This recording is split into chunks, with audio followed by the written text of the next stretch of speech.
I decided to try a new hobby, gardening. Having bought seeds and pots, I began to grow different plants. However, when the time came when they were supposed to germinate, nothing grew for me. I thought my plants were tired of waiting and decided to cheer them up by showing them funny videos. And so, after that, they began to grow like crazy. It turns out they had a green taste of humor. When I decided to take dance lessons, I had only one problem.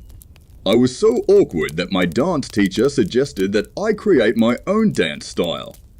Now, when I dance, people look at me in amazement and ask what genre I perform.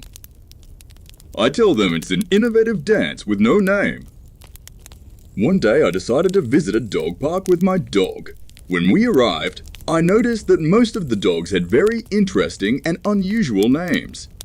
I also wanted to come up with something original and named my dog Midlife Crisis. Now, when I yell her name in the park, people first look at me with sympathy, and then they laugh and say that I definitely chose the most appropriate name for my dog.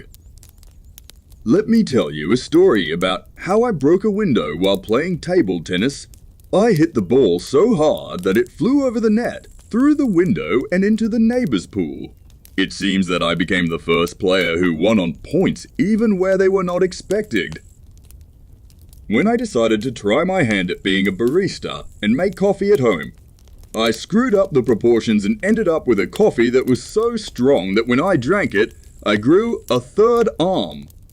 Now I can do two things at the same time.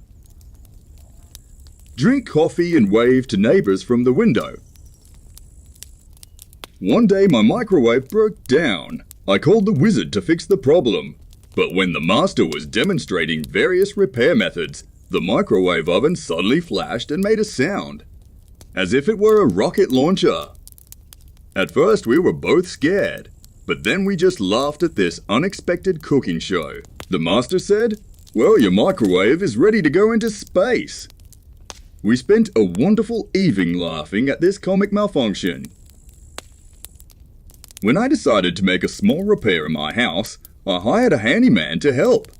He was very talented, but he had a special approach to work. He always held his drill so high that his nose blocked the light of the room. He said that this was his secret trick for greater accuracy. As a result, every time we looked at him, we couldn't help laughing and joked that he was drilling on the nose of our house. All these fun moments helped make the repair time more joyful and unforgettable. Once an astronaut went on a space mission. His friends were a little worried about him and asked, "What are your chances of failing the task?" The astronaut laughed and answered, "Oh, well, I always have two options. I will either complete the task or not. So the chances are 50. Everyone was delighted with his philosophical approach to life.